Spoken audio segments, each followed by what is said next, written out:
The girlfriends, hello, hello. Welcome to Girlfriend's Guide to Homeschooling with Angela Jordan Perry. This is our teaser talk portion of this platform, and you will find the full interview of my guest on the podcast. Okay, so her full interview we just finished up, very enlightening and very jovial. It was very lighthearted, so I'm sure you will find some nuggets there. But today's guest is Denise Linder. Denise, say hi to the girlfriends. Hello, everyone.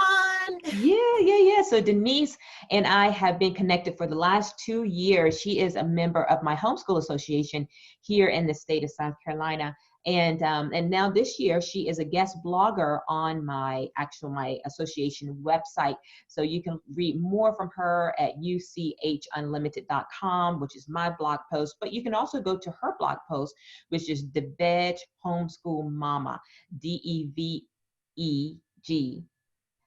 Homeschool Mama, MAMA. Did I spell it right? .com? Home Mama, Okay. I was like, okay, did I say that right? But anyway, so if you are finding us here on this teaser talk, Girlfriend's Guide to Homeschooling here on YouTube and other locations, welcome. Thank you for joining in. This platform has been in place for 3 years, going on 4 years in January. I can't believe it. I'm so excited, and I'm not sure what I'm going to do, but I'm going to do something very good. And so thank you all all of you who have been connected with this journey, as the purpose is to just give voice to those who are of the homeschooling African diaspora, to say hashtag we homeschool too. And so what we're going to discuss here and on the teaser talks is always every interview that I have. And when I discovered this, I thought, oh, we need to dive in deeper, but maybe the interview is going too long or what have you. So this teaser talk is to take one poignant point that the interviewee mentioned in the interview, and this gives us a chance to dive in deeper, specifically and separately here in the teaser talk. So Denise, one of the things you mentioned in this interview is that you create your own curriculum, or you have done that. Now, not so much, but you have done that in the past, and your education background helped you to get this going and understanding how to formulate that. So for those who are interested in creating their own curriculum, which is basically, shaping it, forming it, pretty much putting it in a place where each of their students can learn on their way of learning, or just give them what you wanted them to learn. Can you give us some insights and some steps that we can take to create our own homeschool curriculum? One thing that I would say is when I did it in the past, I don't do it now, but I look at the objectives for that grade level. So say, for example, if you have a child in the 3rd grade or a child in the 7th grade, I'm gonna focus probably more like on 3rd grade. You look at the objectives that your state has for that, and find out what your child should be learning. That's up to you if you want to follow the state standards, but that's how I would go about it if I was creating the objectives for my lesson plan. Okay, so first know the state standards. Yes, know your state standards and what your child should learn at that age, at his or her age. Then look at the specific subject you want to create your lesson plan with. So if you're doing a math lesson, look at that. For example, if I was creating a unit on money, I would go ahead and look at the math standards for 3rd grade. Let's say 3rd grade, I'll use that as an example.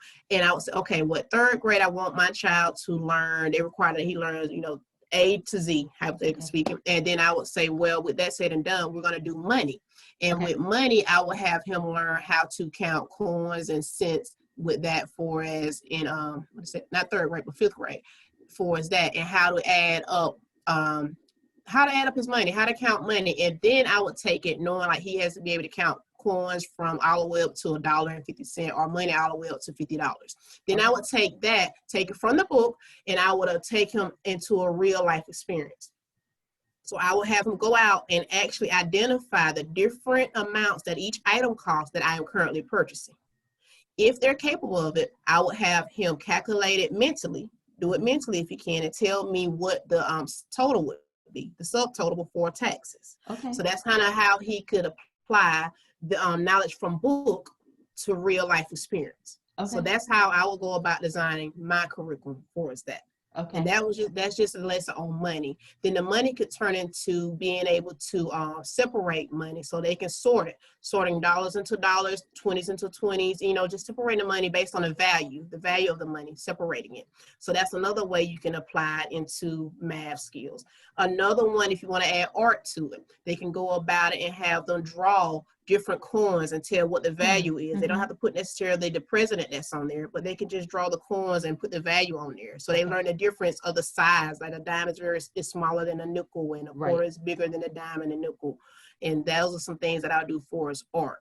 And then if I want to add a little bit of science to it, I would try to have them figure out what president. For its history, I'll figure out what president is on the coin. And for science, how do they go about making that particular coin? How do they go about copper and different things? So I'll try to combine money into all academics.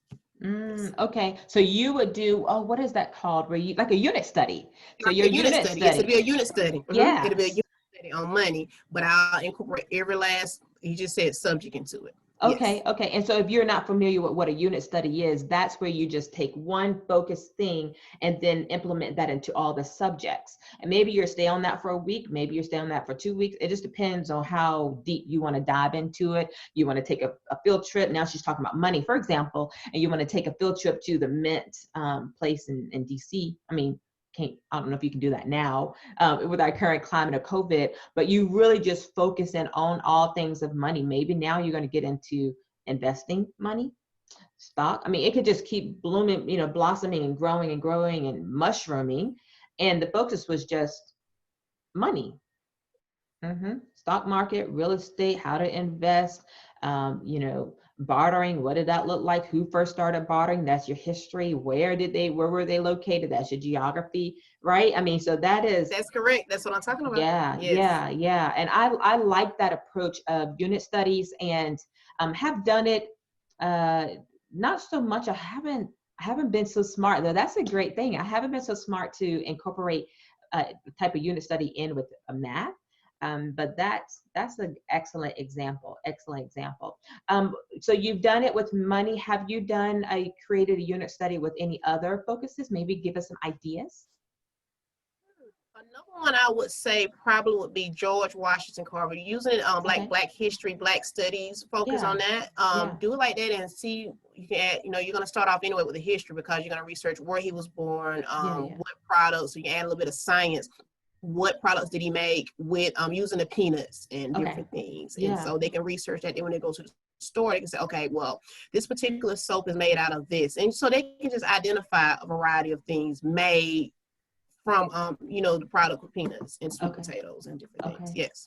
And then with math, I guess, I'm just thinking right now out of the box, what would you think you would do in the math for this unit study? And that's a good one, because for as the math, I would probably have them count a few of the items that he made, come up with a number of different items, research the number of items that he made for with different soap items or different things. So I guess I would incorporate math at that particular time. Yeah. Have them do a little bit of counting.